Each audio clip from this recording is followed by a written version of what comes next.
Bonjour à vous les intermouettes et bienvenue dans cette 8e vidéo du calendrier de l'Avent 2024 sur l'impossible Tour de Babel, où nous allons passer en revue les affirmations farfelues du récit biblique.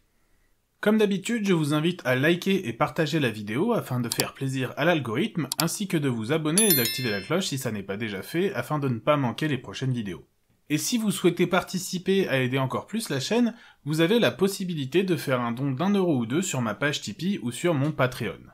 Sur ce, commençons.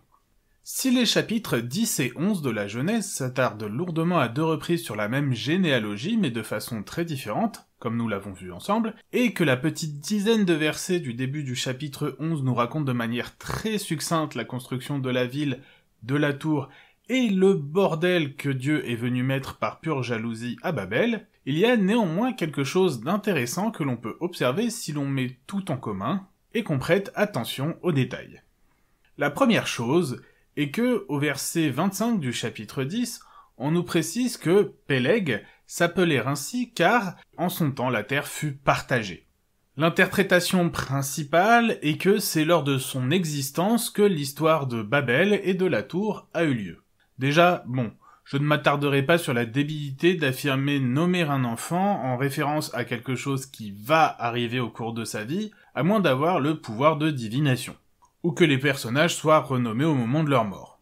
Mais ce qui veut dire qu'on ne raconte pas l'histoire de cette personne, mais d'un personnage qu'on a nommé autrement, et dont la vie s'inspire de cette personne. Car après tout, si on a un tel pouvoir de divination, et que l'on sait par avance que quelque chose de mauvais va arriver à son enfant ou à son entourage pendant la vie de ce dernier, il me semble que le mieux à faire serait de tout mettre en œuvre afin d'éviter que cette chose néfaste n'arrive. Mais visiblement, le père de Péleg, ou tout du moins sa famille dans son ensemble, n'en avait strictement rien à battre d'éviter de vexer Dieu dans son petit amour-propre, avec une tour qui était de toute façon impossible à construire, et d'entraîner par la suite une punition divine, totalement débile, sur l'humanité. Paye ton être créé à l'image de Dieu parce que ça vient renforcer que ce dernier est un gros trou du cul. Enfin on ne va pas refaire le procès, on n'est pas là pour ça. Admettons néanmoins qu'à partir du texte, on accepte que l'histoire de Babel a véritablement eu lieu du vivant de Péleg. Sachant qu'à partir du chapitre 11, qui nous donne les durées de vie de chaque personnage qui est abordé ainsi que l'âge de son premier fils, on peut en déduire la chronologie relative des événements. On va partir de la fin du déluge comme notre date 0 du calendrier parce que ça va être plus simple. Notre cher Péleg naît donc en 101 après le déluge, et va vivre 239 ans pour mourir en 340 après le déluge. Bon, là encore, on va laisser de côté les durées de vie totalement improbables, c'est véritablement un truc récurrent dans les textes religieux qui démontre le niveau abyssal de débilité de ces derniers, j'en avais déjà parlé, il me semble, dans un précédent calendrier de l'Avent. En tout cas, si l'on en croit le texte, ça veut dire que toute l'histoire de Babel, avec Dieu qui vient créer les langues pour foutre le bordel, ça se situe donc entre ces deux dates. Après 101 ou avant 340 post-déluge.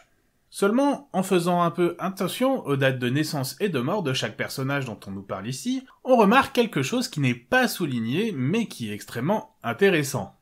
Noé. Mais si, Noé, vous connaissez, le gars avec sa barque qui nettoie du caca d'éléphant toute la journée sur une mer déchaînée qui recouvre toutes les montagnes.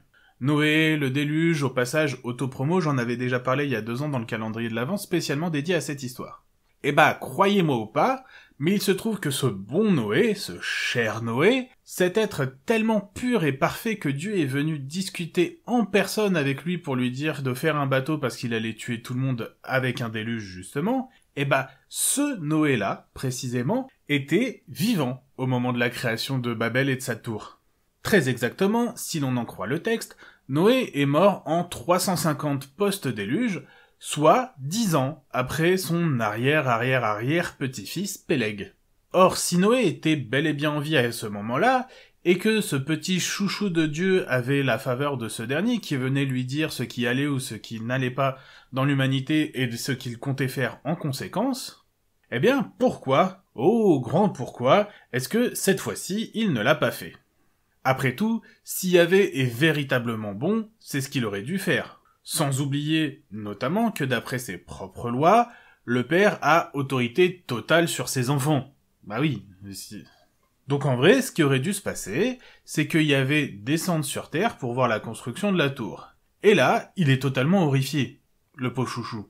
Parce qu'il s'aperçoit que les humains peuvent réussir à égaler son pouvoir. Et comme c'est un connard égoïste, il ne veut pas partager. Mais bon, il est sympa à Dieu, et puis il est parfait. Du coup, qu'est-ce qu'il fait? Eh ben il s'énerve pas, il va voir Noé. Et il lui dit... Coucou Noé, ça va ma gueule?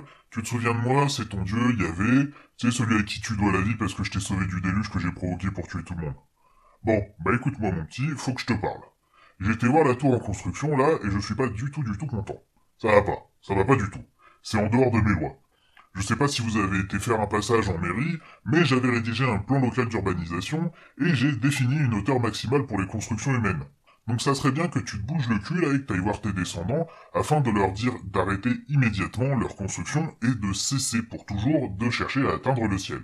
Et si jamais il y a quelqu'un qui refuse d'obéir et qui s'obstine à vouloir poursuivre la construction, bah n'hésitez pas à le tuer, hein, vous avez ma bénédiction. De toute façon, tout ça c'est ridicule, avec le matos que vous avez, vous n'allez pas pouvoir aller très loin en hauteur, et vous n'avez même pas de piliers en acier ou en béton précontraint, et puis de toute façon je fais qu'est-ce que je veux parce que je suis Yahvé ton dieu et tu dois m'obéir. Voilà, en gros, ce qui aurait pu se passer. Yahvé aurait pu simplement mettre fin aux travaux dantesques en parlant à une seule personne, ce qui aurait certes pris un peu plus de temps pour que l'information circule au sein de la population que s'il n'avait agi de manière instantanée et puérile comme il l'a fait, mais bon, après tout, on l'a vu, avec les moyens de l'époque, de toute façon, il pouvait pas aller très vite, et on a estimé qu'il devait y avoir, grosso modo, 2000 personnes qui bossaient sur la tour. En vrai, c'est pas énorme. Et même en admettant qu'ils utilisent un système de correspondance par escargot voyageur pour transmettre les infos, une semaine après grand max que Yahvé soit venu parler à Noé, tout le monde est au courant et la construction s'arrête. Mais bon, en vrai, le plus probable, c'est qu'à la prochaine pause repas, Noé fasse un discours devant tout le monde, et pouf, ça s'arrête. Bon, c'est vrai que ça prend toujours quelques heures de plus que de tout faire divinement soi-même, mais c'est pas en quelques heures que la tour va progresser à fond la caisse et gagner des milliers de mètres de hauteur. Ou sinon, si Yahvé veut absolument mettre des informations dans la tête des gens pour leur faire stopper la construction, je dis ça, je dis rien, hein, bien sûr, et bah pourquoi pas, au lieu de leur télécharger directement dans la tête de nouvelles langues avec leur lot de vocabulaire et de règles grammaticales, il ne leur a pas simplement téléchargé l'idée que de faire une telle tour n'était pas une bonne idée parce qu'elle allait froisser l'ego fragile de son dieu tout-puissant. Franchement, c'est pas plus simple? C'est exactement la même information qu'il faut mettre dans tous les cerveaux, et ça aboutit au même point que de foutre des langues différentes. Tout le monde arrête les travaux, et hop, c'est réglé. En plus, ça évite de se fatiguer à créer toutes ces langues. Pas que le travail en soi soit fatigant pour un dieu, hein. Quoique, vu qu'il s'est reposé au 7e jour de la création, peut-être que si au final. Ou non, tiens, encore plus intéressant à faire. Puisque Dieu sait tout, peut tout, et qu'il est infiniment bon, et qu'il aime bien trifouiller dans les cerveaux des gens. Il pourrait, par exemple, télécharger dans leurs petites cellules grises toutes les données de la physique des matériaux, toutes les connaissances mathématiques, toutes les connaissances mécaniques, bref, tous les savoirs scientifiques. Comme ça, non seulement les descendants de Noé vont être armés en termes de connaissances pour s'apercevoir d'eux-mêmes que leur objectif est voué à l'échec, mais en plus, avec toutes ces connaissances acquises magiquement grâce à leur dieu bien-aimé, ils pourraient grandement augmenter leur qualité de vie, d'autant plus s'ils leur téléchargent la médecine directement, ça leur permettrait de vivre mieux et plus longtemps. Quoique sur le plus longtemps, c'est pas trop nécessaire je pense, mais en tout cas ça leur permettrait d'automatiser plein de trucs pour vivre mieux sans se tuer à la tâche, et puis tant qu'à faire, vu qu'ils auraient de fait eu dès le départ des connaissances en biologie, en écologie et en chimie, ils auraient pu faire en sorte de protéger la planète, les écosystèmes et le climat, et de dire à Yahvé d'aller se faire foutre avec votre dominer les autres espèces et assujettissez la Terre.